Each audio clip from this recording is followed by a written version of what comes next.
दोस्तों सभी को नमस्कार।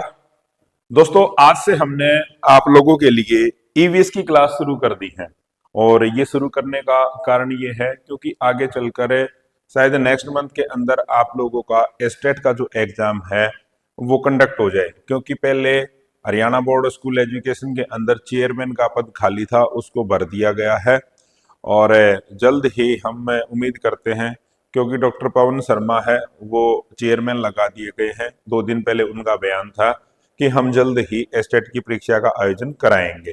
तो हो सकता है कि आपके पास लगभग एक ही महीना हो, जैसे ही बोर्ड की परीक्षाएं खत्म हो जाएं 10वीं और 12वीं के, उसके बाद आप लोगों का एस्टेट हो जाए।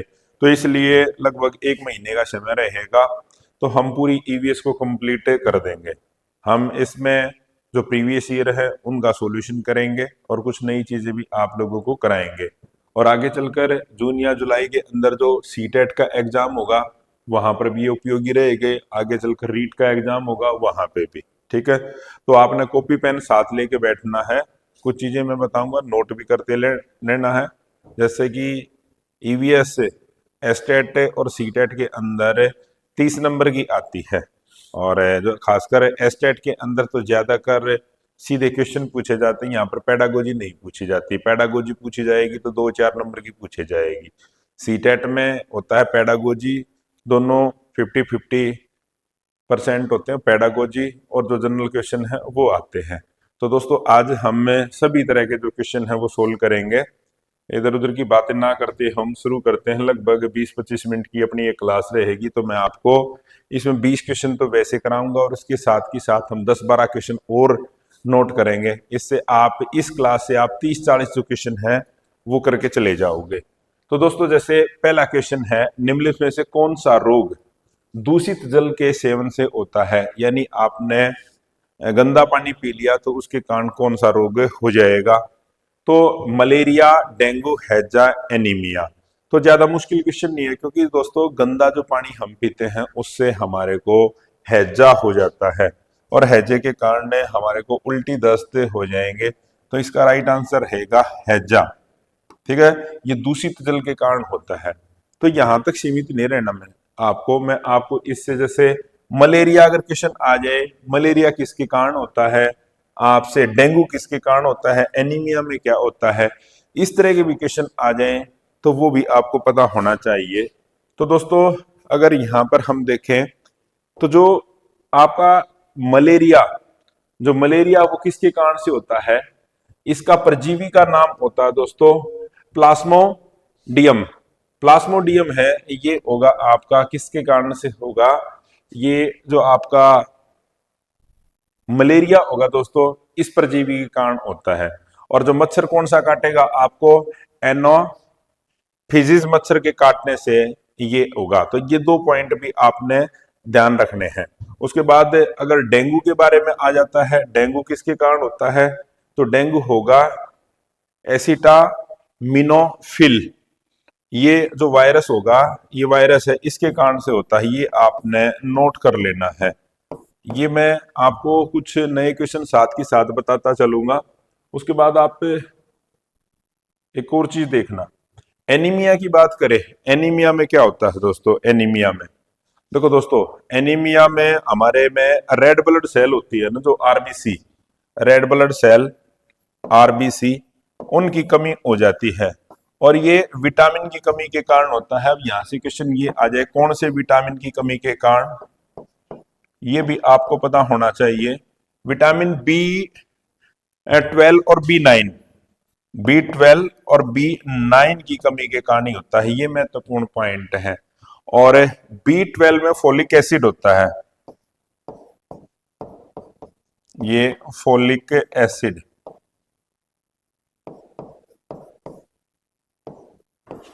तो ये दोस्तों आप ध्यान रखोगे।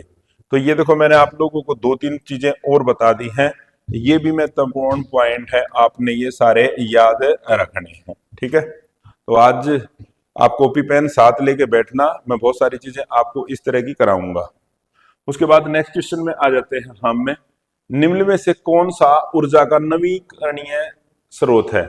नवीकरणीय का मतलब क्या होगा दोस्तों, देखो आप जो हमारे पास सोर्सेज होते हैं, कुछ सोर्स ऐसे हैं जिनका हमने आज एक बार यूज कर लिया, वो दोबारा नहीं मिलेंगे हमारे को, या मिलेंगे तो उनमें बहुत सारे जो साल लग जाएंगे। और कुछ ऐसे होते हैं जिनका आज हमने यूज कर लिया, कल ही हमारे को मिल जाएंगे।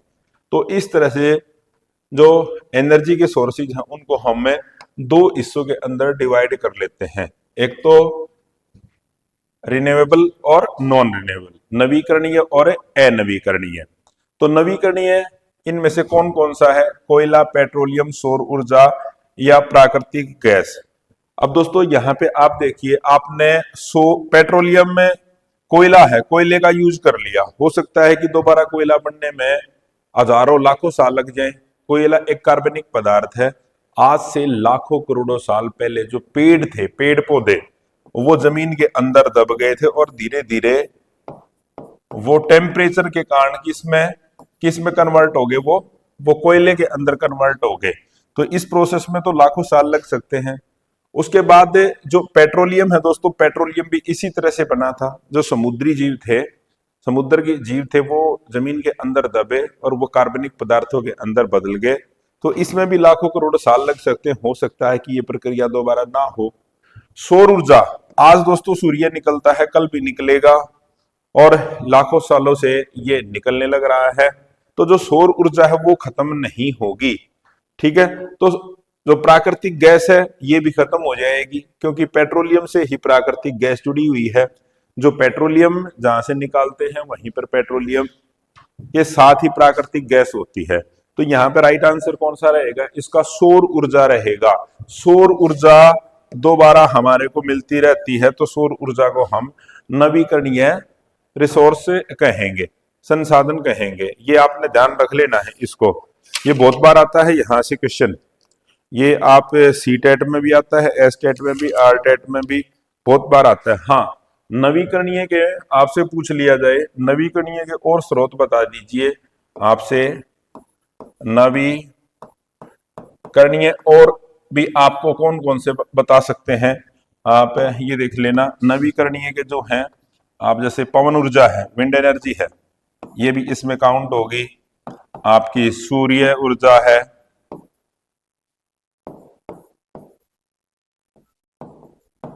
ऊर्जा को भी आप काउंट करोगे इसमें।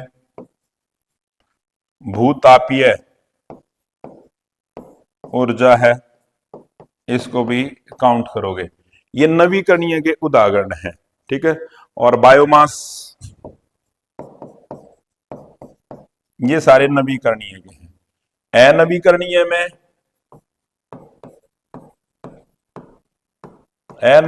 के अंदर जो मैंने आपको बता दिया, ये सारे अनवीकरण के अंदर आएंगे।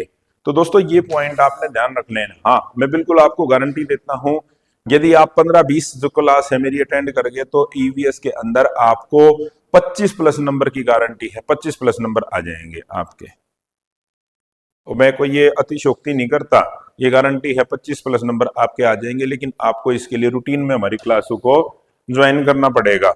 उसके बाद नेक्स्ट क्वेश्चन देखिए आप। तीसरा क्वेश्चन है, ओजोन परत का संरक्षण। ओजोन परत का संरक्षण मुख्य रूप से किसके कारण से होता है? शरण किसके कारण होता है? यानी ओजोन परत है वो को नुकसान कौन पहुंचाता है, किसके कारण ओजोन परत डैमेज होती है? कार्बन डाइऑक्साइड, क्लोरोफ्लोरो, मीथेन और नाइट्रोजन। तो दोस्तों ओजोन लेयर है उसको सबसे ज्यादा डैमेज जो किया जाता है वो किसके कारण से होते हैं? ये क्लोरोफ्लोरोकार्बन के कारण होती है। तो राइट आंसर रहेगा यहाँ पर CFC, क्लोरोफ्लोरोकार्बन। और कई बार CFC की फुल फॉर्म भी पूछ ली जाती है कि ये क्या है, तो आपका राइट आंसर रहेगा ये।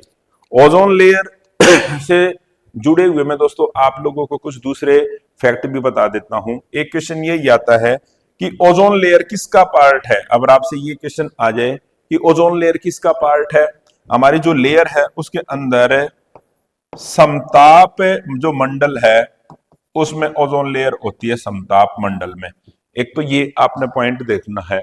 दूरी पूछ ली जाए, हम पृथ्वी से जैसे जैसे ये हमारी जो लेयर होती है इस तरह से पृथ्वी से हम वायुमंडल में से हम ऊपर की तरफ जाएंगे तो इसकी जो रेंज रहेगी ये 10 से लेकर ये 50 किलोमीटर तक इसकी रेंज रहती है। एक पॉइंट आपने याद ध्यान रखना है, ठीक है। उसके बाद दोस्तों, और सबसे ज्यादा इसको नुकसान पहुंचाने वाली है जो रेफ्रिजरेटर के अंदर गैस हम फिल करते हैं, वो उसको नाम देते हैं R12, सॉरी R22। ये महत्वपूर्ण है। R22 सबसे महत्वपूर्ण जो गैस है जो इसको डैमेज करती है, आपने यह ध्यान रख लेना। अब मैंने ये मटेरियल प्रोटोकॉल लिखा है मैंने, ये इस गैस मतलब इसको ओजोन लेयर को बचाने के लिए देशों के बीच में एक समझौता हुआ था 1987 के अंदर, 1987 में। और ओजोन लेयर जो दिवस हम मनाते हैं वो 16 सितंबर को, 16 सितंबर को ओजोन लेयर डे हम सेलिब्रेट करते हैं। तो ये पॉइंट आप इस तरह से, ये सारी चीजें आपने याद रखनी पड़ेंगी, ठीक है। और दोस्तों, ये अल्ट्रावायलेट जो किरणें होती हैं, पराबैंगनी किरणें होती हैं, सूर्य की जो किरणें होती हैं उसको पृथ्वी पर आने से रोकती हैं। तो ये पॉइंट आप ध्यान रखोगे। तो मैं आपको बता रहा हूं कि मैं 20 क्वेश्चन नहीं करा रहा आपको, मैं आपको यहाँ पे 40-50 क्वेश्चन करा दूंगा, ये सारे फैक्ट। उसके बाद आगे चलिए आप, प्राथमिक स्तर पर पर्यावरण अध्ययन ईवीएस का उद्देश्य क्या है। क्वेश्चन ये है कि प्राइमरी लेवल पर जो ईवीएस पढ़ाई जाती है उसका उद्देश्य क्या है। तो दोस्तों, ईवीएस का जो उद्देश्य है वो है ताकि बच्चे अपने पर्यावरण के प्रति सचेत हों। और ईवीएस को हम इंटीग्रेटेड सब्जेक्ट भी कह सकते हैं। इंटीग्रेट करना मतलब ईवीएस के अंदर हम कुछ पार्ट साइंस का पढ़ाते हैं, कुछ पार्ट में जो हमारे आसपास हिस्ट्री का है, कुछ ज्योग्राफी का है, और कुछ हो सकता है कि हमारे राजनीतिक से जुड़े हुए जो चीजें हैं वो भी। तो ईवीएस में हम ये सारी चीजें शामिल करते हैं जो हमारे आसपास है, ठीक है। तो हमारे आसपास पर्यावरण में जो भी चीजें हैं उनके प्रति सचेत करना।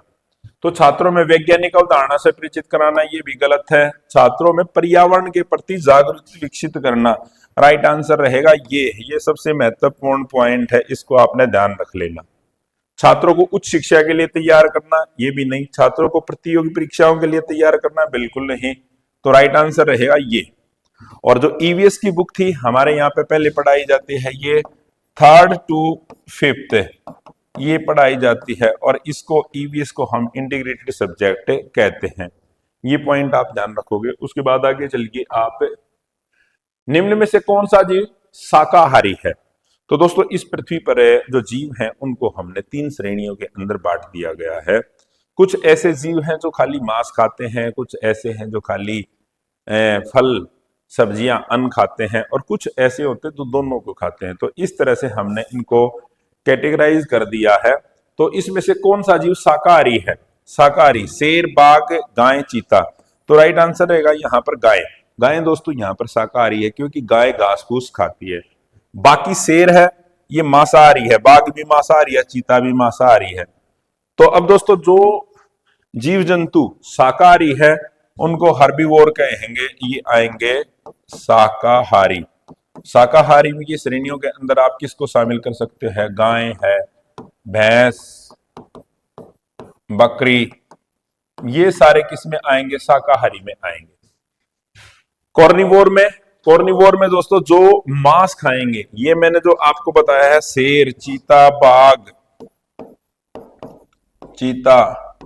बाघ, ये सारे किस में आएंगे, ये कॉर्निवोर में आएंगे। ओमनिवोर में आएंगे जो दोनों, जैसे कि मनुष्य है भाई, सब्जी रोटी भी खा लेता, मांसाहारी भी है। इसी तरह से जैसे कुत्ता है, सुअर है, बिल्ली है, ये इसी में आएंगे। कुत्ता, बिल्ली, सुअर, ये सारे किस में काउंट आएंगे, भालू भी शाकाहारी भी होता है और मांसाहारी भी होता है। बंदर भी शाकाहारी भी और मांसाहारी भी है। तो ये आप इसमें काउंट करोगे। तो बहुत ही महत्वपूर्ण पॉइंट है दोस्तों। अगर आप हमारे चैनल से हमसे जुड़ोगे और इस वीडियो को, क्लास को ज्यादा से ज्यादा शेयर करोगे तो आपके साथियों को भी इससे बेनिफिट मिलेगा और आपको भी। हमारे यहाँ से हजारों बच्चे जो एग्जाम क्लियर करके जा चुके हैं और आपकी बारी है। नेक्स्ट है दोस्तों, पर्यावरण अध्ययन में आकलन का उद्देश्य क्या है। यानी पर्यावरण के अध्ययन के अंदर दोस्तों मूल्यांकन किया जाता है। हमने जो चीजें पढ़ा दी है उसका आकलन तो करना है। इसके भी का उद्देश्य क्या है, छात्रों की रटने की क्षमता का परीक्षण करना, छात्रों के ज्ञान और समझ का मूल्यांकन करना, छात्रों को डराना, छात्रों को दंडित करना। हमने जो चीज पढ़ा दी वो बच्चों ने कितनी समझी है, ये है छात्रों के ज्ञान और समझ का मूल्यांकन करना। तो राइट आंसर रहेगा दोस्तों ये, छात्रों के ज्ञान और समझ का मूल्यांकन करना। राइट आंसर रहेगा ये। नेक्स्ट देखते हैं हम, निम्न में से कौन सा ग्रीन हाउस गैस नहीं है? ग्रीन हाउस गैस, तो दोस्तों ग्रीन हाउस गैस कौन सी होंगी? जो गैस हमारी पृथ्वी का टेम्परेचर बढ़ाती है, जिससे हमारी पृथ्वी पर गर्मी होती है, हमारी पृथ्वी का टेम्परेचर बढ़ता जा रहा है, हमारे ग्लेशियर पिघलते जा रहे हैं और बहुत सारी जीव जंतुओं की, पेड़ पौधों की प्रजातियां लुप्त होती जा रही हैं। तो उन गैसों को हम जो पृथ्वी का टेम्परेचर बढ़ाने वाली जो गैसें हैं उनको ग्रीन हाउस गैस कहते हैं। तो इनके अंदर कौन सी गैस नहीं है? कार्बन डाइऑक्साइड, मीथेन, नाइट्रोजन और जलवाष्प। तो दोस्तों यहाँ पे नाइट्रोजन नहीं है, बाकी क्या है? सभी ये ग्रीन हाउस गैसेज है। ठीक है, तो green house gas carbon dioxide, CO2, methane का कई बार रासायनिक सूत्र भी पूछ लेते हैं, मैं आप लोगों को ये इसलिए बता रहा हूं, CH4N2O। और दोस्तों जलवाष्प, जलवाष्प है जो H2O, जलवाष्प H2O। तो ये दोस्तों सारे ये मैंने बताया, बाकी ये सारी ग्रीन हाउस गैसेज है। ठीक है, तो ये चीज आपने, और जो क्लोरोफ्लोरोकार्बन है वो भी ग्रीन हाउस गैस है, मीथेन। और सबसे ज्यादा जो आप ये देखोगे ग्रीन हाउस गैसेस में काउंट होती है वो CO2 की मात्रा है, ये ध्यान रख लेना। नेक्स्ट देखिए आप, निम्न में से कौन सा खाद्य श्रृंखला का सही क्रम है? तो दोस्तों आप ये देखना, हमारी प्रकृति के अंदर जो इकोसिस्टम है उसके अंदर बहुत सारी फूड चेन है। फूड चेन का अंदर जल के अंदर भी मिल जाएंगी, थल में भी मिल जाएंगी आपको। इसमें कुछ उत्पादक होंगे, कुछ उनका फिर कुछ उपभोक्ता होंगे। तो इस तरह से एक चेन होती है। इस चेन के जो स्टेप कौन कौन से हैं, इसमें कौन सा आएगा ये देखना, उत्पादक, उपभोक्ता, अपघटक, उपभोक्ता, उत्पादक, अपघटक, अपघटक, उत्पादक, उपभोक्ता, उत्पादक, अपघटक, उपभोक्ता। ये एस्टेट के अंदर आया हुआ क्वेश्चन है दोस्तों। सबसे पहले जो इसमें आएगा, फर्स्ट पे आएगा सूरज आएगा, सूरज इसमें दे नहीं रखा, पहले आएगा, फिर होगा उत्पादक, उसके बाद उत्पादक का होगा उपभोग, और फिर वो खत्म हो जाएगी अपघटक। तो यहां पर जो फूड चेन का जो सही क्रम है तो ये आएगा, ये आपने ध्यान रखना है। नेक्स्ट देखते हैं दोस्तों हम,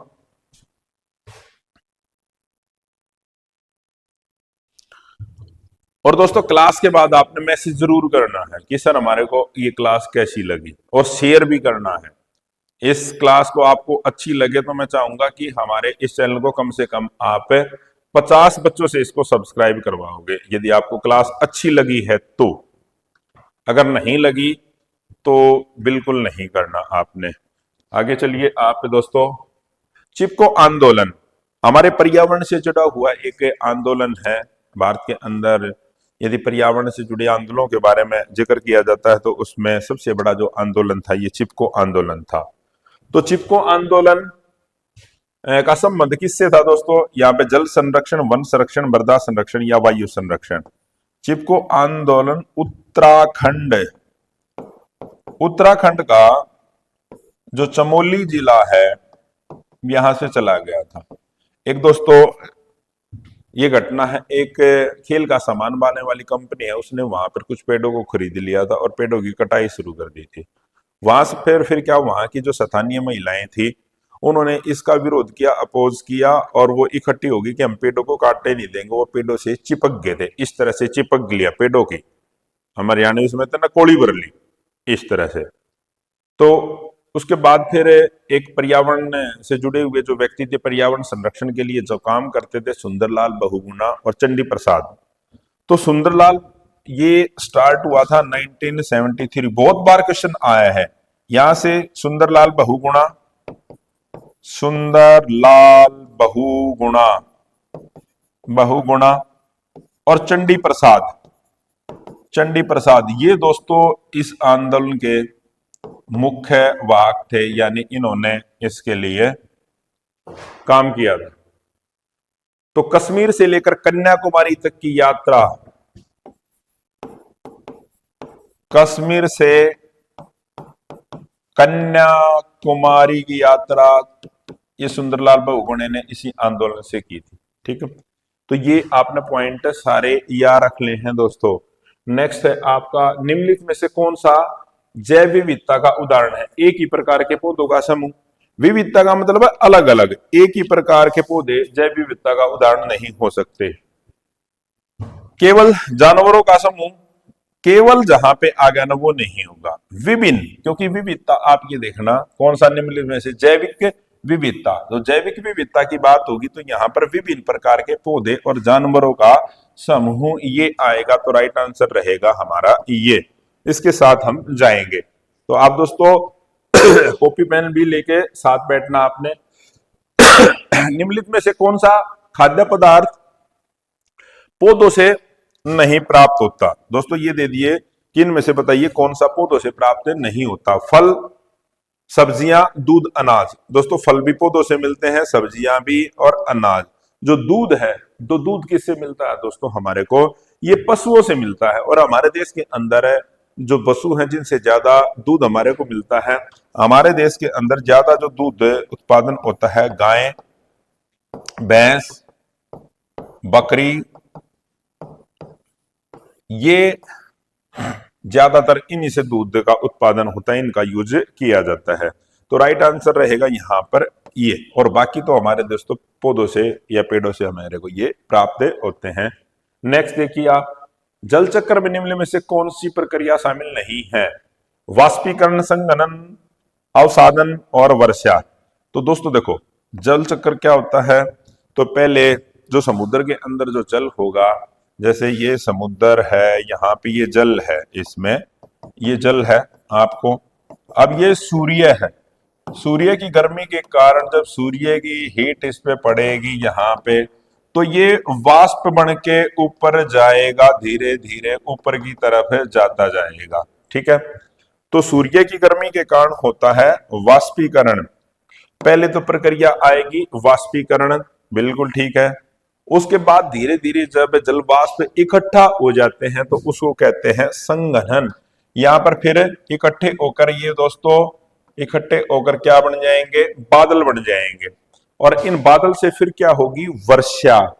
तो इस तरह से वर्षा, संघनन, वर्षा, वाष्पीकरण, संघनन और वर्षा, ये स्टेप हैं दोस्तों इसके।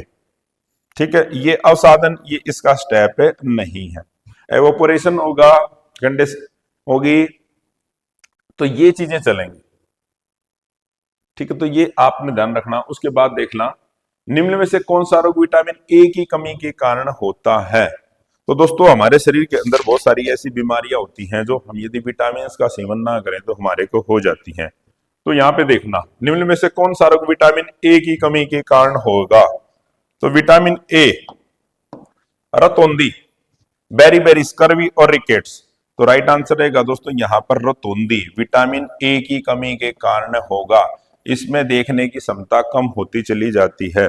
और विटामिन ए का जो साइंटिफिक नेम है ये रेटिनॉल है। रेटिनॉल, ये भी ध्यान रख लेना, रेटिनॉल विटामिन ए का साइंटिफिक नेम है रेटिनॉल, ये आपने ध्यान रखना है। Beriberi, vitamin B,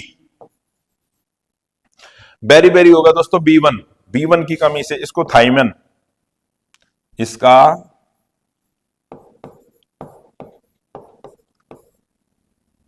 scientific name है थाइमिन।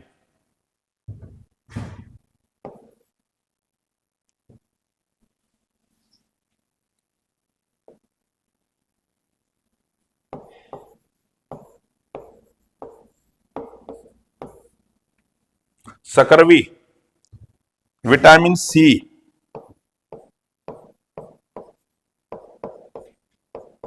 एस्कार्बिक अम्ल, ये दोस्तों साइंटिफिक नेम भी पूछ लिए जाते हैं, ये भी आपको ध्यान रखना। विटामिन डी की कमी से रिकेट्स, हड्डियां टेढ़ी हो जाती हैं। एग्रो कैल्सीफोराल, ये इसका साइंटिफिक नेम है। तो आपने साइंटिफिक नेम भी ध्यान रखना है और ये चीज भी ध्यान रखनी है।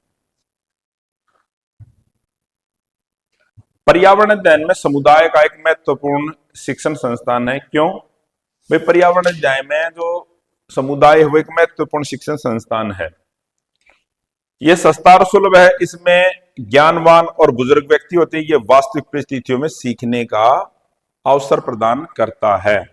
यह पाठ्यक्रम को आसानी से पूरे करने में मदद करता है। राइट आंसर रहेगा दोस्तों यहाँ पर, क्योंकि जो हमारा समुदाय है उस समुदाय के बीच में जाकर ही हम चीजों को वास्तविक रियल में सीखते हैं।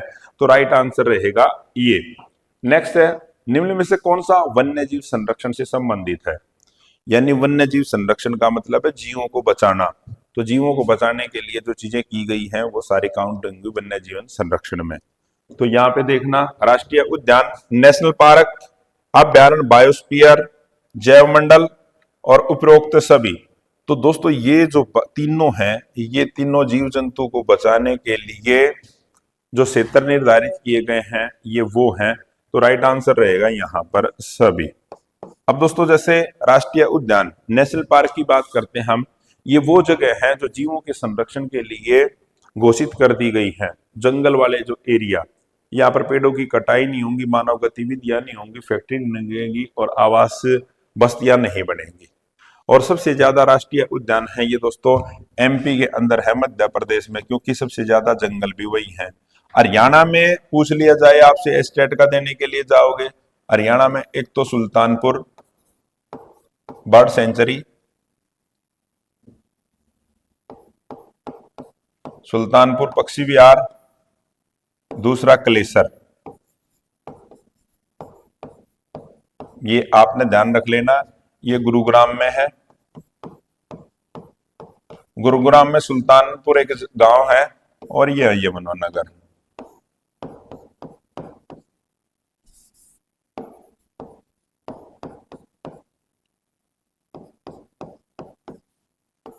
ये आप ध्यान रखोगे, ठीक है।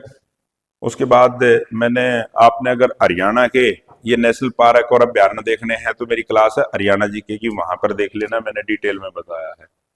और दोस्तों जैव मंडल आरक्षित क्षेत्र क्या होते हैं? सबसे बड़ा तो होगा नेशनल पार्क, उसके बाद जो छोटा होगा वो होगा अभ्यारण्य, और तीसरे नंबर होगा ये जैव मंडल, वो सबसे छोटा होगा। उसके बाद भारत में ग्रीन रेवोल्यूशन के जनक कौन थे? हरित क्रांति।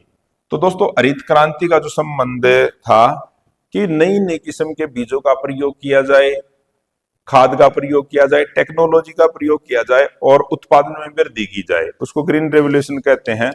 भारत के अंदर जो इसकी शुरुआत करने वाले 1960 का दशक था, 1960 के दशक में इसकी शुरुआत करने वाले थे ये स्वामी स्वामीनाथन। और इसमें दोस्तों नॉर्मन बोरलॉग विश्व के अंदर जाता है सरे इनको, ठीक है। और इसमें मेन जो फोकस किया गया, ये 2 ही 3 स्टेट अपने रहे, एक तो पंजाब जहां पर उत्पादन में वृद्धि हुई, पंजाब, हरियाणा, यूपी। और जो फसल टारगेट हुई इसमें मेन गेहूं और चावल, गेहूं और चावल। जहां दोस्तों देखो इनके उत्पादन में वृद्धि हुई, इसकी तरफ दूसरे नेगेटिव पॉइंट क्या है कि ज्यादा से ज्यादा रासायनिक खादों का प्रयोग किए जाने लगा, जिससे भूमि की उपजाऊ क्षमता भी कम होती चली गई और बहुत सारी जो बीमारियां हैं वो लोगों में फैल गई, ठीक है। पेस्टिसाइड का ज्यादा यूज हुआ। तो ग्रीन रेवोल्यूशन के कुछ पॉजिटिव इफेक्ट भी रहे और नेगेटिव भी रहे। तो डॉक्टर ये MS स्वामीनाथन को सरे जाता है ये। इसके कई बार ये पूछ लिया जाता है कि मेन ज्यादातर प्रभाव इसका कौन से स्टेट के अंदर है? पंजाब, हरियाणा, यूपी में। और फसल कौन सी थी? गेहूं और चावल। नेक्स्ट देखिए आप यहां पर वर्चिकुरियन, ये दूध उत्पादन से, दूध क्रांति के, दूध क्रांति, देखो ये विश्व के अंदर पूछ लिया जाए तो ये आपने बताना है, ये भारत के हो गए, भारत में बताना है ये दूध उत्पादन की क्रांति के जनक, ये बताना है आपने। नेक्स्ट देखिए पर्यावरण शिक्षा का उद्देश्य क्या है? पर्यावरण के प्रति जागरूकता और संवेदनशील विकसित करना, प्रदूषण को रोकना, प्राकृतिक संसाधनों का संरक्षण, उपयुक्त सभी। राइट आंसर रहेगा दोस्तों पर्यावरण शिक्षा का उद्देश्य यही है। नेक्स्ट देखिए आप वर्मी कंपोस्टिंग क्या होती है, यानी केचुए की खाद। किसका उपयोग किया जाता है इसमें दोस्तों? केचुए का उपयोग किया जाता है। राइट आंसर रहेगा ये। यानी जो भी पेड़ पौधों के सब्जी होते हैं, पत्ते होंगे, गली सड़ी जो चीजें होंगी ना, उनको डाल दिया जाएगा और केचुए छोड़ दिए जाते हैं। केचुए उनको खाएंगे और जो मल छोड़ेंगे ना, वो खाद का काम करता है। वर्मी कंपोस्टिंग, केचुए की खाद। नेक्स्ट, निम्नलिखित में से कौन सी प्राकृतिक आपदा का उदाहरण है? यानी जो नेचर के कारण होती है। आग, सड़क दुर्घटना, भूकंप, आतंकवादी हमला। बताइए दोस्तों। अब दोस्तों, आग है वो मानव कारणों से लग सकती है, सड़क दुर्घटना हो सकती है, आतंकवादी हमला हो सकता है, लेकिन जो भूकंप है ये प्राकृतिक तौर पर होता है। इसको हम बोलेंगे ये एक प्राकृतिक आपदा का उदाहरण है। ठीक है। नेक्स्ट देखिए आप, वायु प्रदूषण का प्रमुख कारण क्या है? वाहनों से निकलने वाला धुआं, उद्योग से निकलने वाला उत्सर्जन, जीवाश्म ईंधनों का दहन, उपयुक्त सभी। ये दोस्तों सभी कारण हैं जिनके कारण हमारी पृथ्वी पर हानिकारक गैसों की मात्रा बढ़ती है और ज्यादातर CO2 की मात्रा बढ़ती है, और इन्हीं के सभी के कारण। तो राइट आंसर रहेगा हमारा यहाँ पर ये। तो दोस्तों, उम्मीद है कि मेरी क्लास आप लोगों को पसंद आई होगी। तो आपने इसको शेयर करना, लाइक करना है। कम से कम 50 बच्चों के पास ये आपने भेजनी है। ठीक है। तो दोस्तों, हमारे यहाँ पर अभी जो स्पेशल बैच चला हुआ है वो PRT के लिए भी बैच है। सफल व्यक्तियों का सफल मार्गदर्शन आपको मंजिल तक लेके जाएगा। आप सीटेट का बैच भी ज्वाइन कर सकते हो, आप CET का बैच भी ज्वाइन कर सकते हो। इसके लिए आप गूगल प्ले स्टोर पर जाइए और आप हमारी ऐप एडू चाणक्य डाउनलोड कीजिए। जिस तरह से हरियाणा PGT में पूरे हरियाणा में सबसे ज्यादा जो सिलेक्शन दिए थे, तो आगे चलकर एस्टेट हो, सीटेट हो, टीचिंग का कोई भी एग्जाम हो, सबसे ज्यादा जो सिलेक्शन आएंगे वो सोनीपत चाणक्य से ही आएंगे। ठीक है। ये मैं बीच में पहले भी कहता था और हमने करके भी दिखाया है। तो दोस्तों, यदि आपको क्लास अच्छी लगी हो, ये लगता है कि आपको इस क्लास से कुछ मिलेगा, तो आप हमारे चैनल को लाइक कीजिए, सब्सक्राइब कीजिए, कॉल कीजिए और बैच को जल्दी ज्वाइन कीजिए। जय हिंद, जय भारत, जय हरियाणा, जय श्री राम।